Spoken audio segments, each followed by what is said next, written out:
Hoy el Papa León XIV celebró su primer consistorio para establecer la fecha de canonización de futuros santos. Y la novedad más noticiosa es que el Papa decidió canonizar al joven Carlos Acutis, el santo millennial, el primer santo millennial, el influencer de Dios, este santo del internet, que murió a tan solo 15 años por una leucemia fulminante y cuya tumba se encuentra en Asís y es venerada por jóvenes de todo el mundo que acuden a este pequeño pueblo de Umbria para verlo. Su cuerpo se encuentra en un ataúd de cristal y se le ve vestido con jeans, una sudadera y zapatillas. Bueno, pues el Papa León XIV decidió que la fecha de la canonización del joven Carlos será el 7 de septiembre, junto con la de Giorgio Frassati. Él fue un joven, bueno, murió a los 24 años y fue un punto de referencia para jóvenes italianos de muchas generaciones y no solo italianos. Él nació a principios del siglo pasado y su vida la dedicó a los últimos. Y el Papa Francisco, recuerdo que lo había puesto como modelo, como punto de referencia para los jóvenes de todo el mundo durante la Jornada Mundial de la Juventud en Cracovia, en Polonia.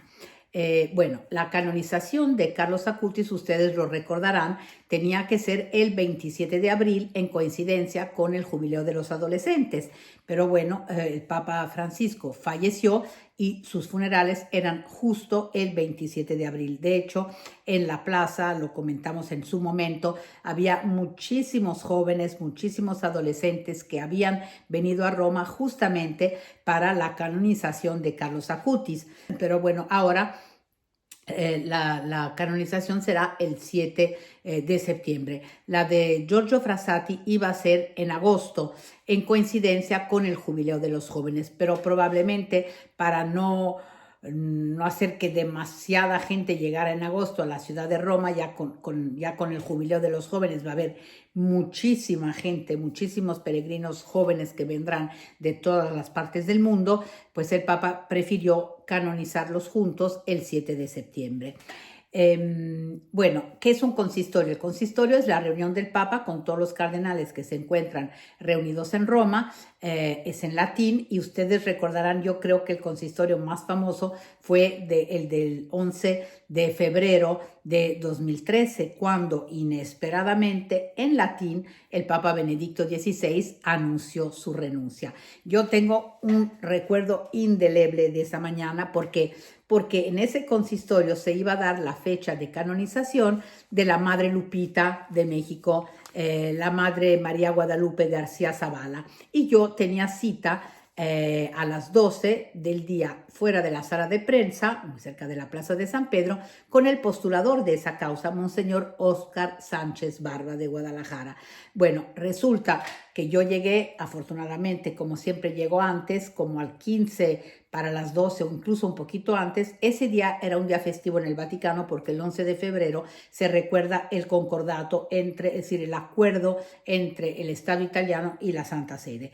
Y entonces solo había un conserje en la entrada y yo entré y noté algo así como muy raro y entonces le pregunté al conserje, oye, ¿qué está pasando? Y me dice, no, es que no sabemos, parece que alguien ha renunciado, pero no me dijo el Papa. Bueno, en eso pasó el vicedirector de la sala de prensa con así los boletines del día y que tenían que salir a las 12 y yo no eran las 12, pero yo agarré uno al vuelo y me quedé de a 8 viendo que era la declaración traducida ya del latín, me parece al italiano, de la renuncia del Papa Benedicto XVI. Y yo entré al aire, llamé a México inmediatamente, entré al aire y la leí pues traduciéndola en ese mismo momento en español. En México eran las 5 de la mañana. Bueno, una bomba. Y claro, ¿qué pasó con el pobre Monseñor Óscar Sánchez Barba, que me estaba esperando en la plaza? Después de que yo acabé la primera transmisión sobre la renuncia del Papa Benedicto, fui hacia él y lo vi, estaba blanco como una sábana, porque él no había entendido lo que estaba pasando en latín, es decir, cuando el Papa lo dijo en latín no entendía. Muchos cardenales, pues algunos sabían, muy pocos sabían, creo que sabían 2 o 3, tipo el cardenal Sodano, que era el secretario de Estado, sabía el secretario del Papa Benedicto, Monseñor Georg Genswer, pero prácticamente nadie sabía. Y los cardenales que sabían latín empezaron a entender inmediatamente, mientras que los otros que no sabían latín, pues no sabían de qué iba. Entonces, el pobre estaba blanco porque nunca en su vida se imaginó estar presente en un consistorio para conocer la fecha de la canonización de la Madre Lupita, y ahí ser testigo de esta noticia única en la era moderna de la renuncia de un papa. Entonces, para mí, ese consistorio se ha quedado como algo absolutamente imborrable.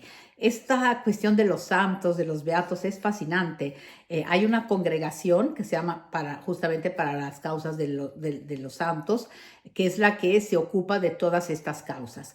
En los tiempos de Juan Pablo II se decía que él había hecho una fábrica de santos porque había aumentado muchísimo el número de beatos y santos, porque el Papa Juan Pablo tenía una idea de la santidad que podía ser también el santo de la casa de al lado, la persona de al lado, es decir, personas laicas que vivían su vida de forma santa, es decir, no eran superhéroes, no era gente que tenía que hacer cosas así impresionantes, era gente que vivía pues el hecho, no sé, una mamá en su casa, cualquier profesión, es decir, vivir santamente, tendiendo a la santidad, es decir, tratar de hacer lo que uno hace de la mejor forma posible, tendiendo obviamente hacia la santidad. Y entonces se dijo en ese momento que el Papa Juan Pablo había hecho una fábrica de santos porque pues había hecho muchos beatos y muchos santos, pero él, la idea de la santidad del hombre de la casa o mujer, laicos de la casa de al lado, le parecía fascinante. Y no eran solo religiosos, religiosas o mártires, sino realmente gente de a pie. Cualquiera de nosotros, según el Papa, podíamos tender a la santidad. Antes, en los tiempos de Juan Pablo II, él llevaba a cabo tanto la beatificación como la canonización. ¿Cómo es un proceso? A muy así grandes rasgos, cuando muere un posible santo, digamos un candidato a los altares, primero debe de haber una fama de santidad. Luego la causa se puede abrir después de 5 años, a partir de 5 años después de la muerte, pero hay excepciones. Por ejemplo, el caso de la Madre Teresa de Calcuta, Juan Pablo II empezó su causa de beatificación y canonización antes de tiempo. Lo mismo hizo el Papa Benedicto XVI con Juan Pablo II. Porque ambos estaban seguros, tenían la certeza de la santidad, tanto de la Madre Teresa como de Juan Pablo II. Recordarán que en sus funerales había pancartas y gritos que decían santo súbito. Bueno, entonces, respondiendo también un poco a esto y a su propia convicción personal, el Papa Benedicto XVI abrió la causa antes de los 5 años. Después, digamos, de que ahí se abre la causa, esta fama de santidad, y luego se le declara venerable. Y se tienen que ver todas sus virtudes, es decir, que se haya ejercido las virtudes de manera heroica, es decir, de una forma extraordinaria, y después llega la beatificación o canonización. La beatificación solo llega después de que se haya comprobado que no hay ninguna explicación científica a una curación milagrosa y tiene que haber sido un milagro realizado después de la muerte. La canonización, es decir, para ser santo, es después de la beatificación otro milagro, también que no tenga ninguna explicación científica, y te puedes volver santo. Digamos, este es a grandes rasgos los pasos necesarios para ser declarados beatos o santos. También un papa puede decidir que, por ejemplo, en el caso de Juan XXIII, había sido declarado beato, pero el Papa Francisco decidió que lo iba a declarar santo a pesar de que no había el milagro de la canonización, y lo hizo santo el mismo día en el que canonizó a Juan Pablo II, porque la beatificación de Juan Pablo II la había hecho el Papa Benedicto XVI. Digamos, esto es un poquito este mundo de las causas de beatificación y de canonización. En tiempos de Juan Pablo II, el Papa llevaba a cabo la ceremonia tanto de la beatificación como de la canonización, casi siempre en Roma, o podía ser eventualmente en el lugar del nacimiento del beato o del santo, pero las hacía siempre el Papa. Bajo el pontificado de Benedicto XVI, él decidió que las causas de beatificación se hicieran a nivel local y no las hiciera el Papa, y las de canonización las hiciera el Papa en Roma o eventualmente en el lugar de nacimiento del santo. ¿Por qué? Porque la beatificación es un culto a nivel local, mientras que la canonización ya es el culto universal y es por eso que lo tiene que hacer el Papa. En el pontificado del Papa Francisco, él siguió la voluntad del Papa Benedicto XVI y entonces no llevó a cabo las beatificaciones, sino solo las canonizaciones. En el caso de León XIV no sabemos porque estas, las que se decidieron en el consistorio de hoy, solo son causas de canonización. Y entre los nuevos santos, esto también es muy importante, habrá los dos primeros santos venezolanos. Uno es un médico laico, se llama José Gregorio Hernández, y la segunda santa es una religiosa que se llama Carmen Rendiles. Estas canonizaciones de los primeros dos santos venezolanos serán llevadas a cabo el 19 de octubre por voluntad del Papa León XIV. Así que el 7 de septiembre tendremos la canonización del primer santo millennial, Carlos Acutis, cuya canonización se debe a la curación milagrosa de una joven de Costa Rica que tuvo un trauma cránico después de un accidente y se recuperó, digamos, de un punto de vista científico de una forma absolutamente inexplicable, y la curación se adjudicó a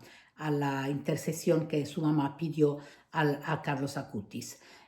Así que bueno, pues las primeras canonizaciones del Papa León XIV serán el 7 de septiembre con Carlos Acutis y Pier Giorgio Frassati, también otro joven, digamos, ejemplar, cuya vida fue ejemplar y punto de referencia para muchísimos jóvenes, y luego pasaremos a las del 19 de octubre con las demás canonizaciones, entre ellas las de los dos primeros santos venezolanos. Ahí estaremos.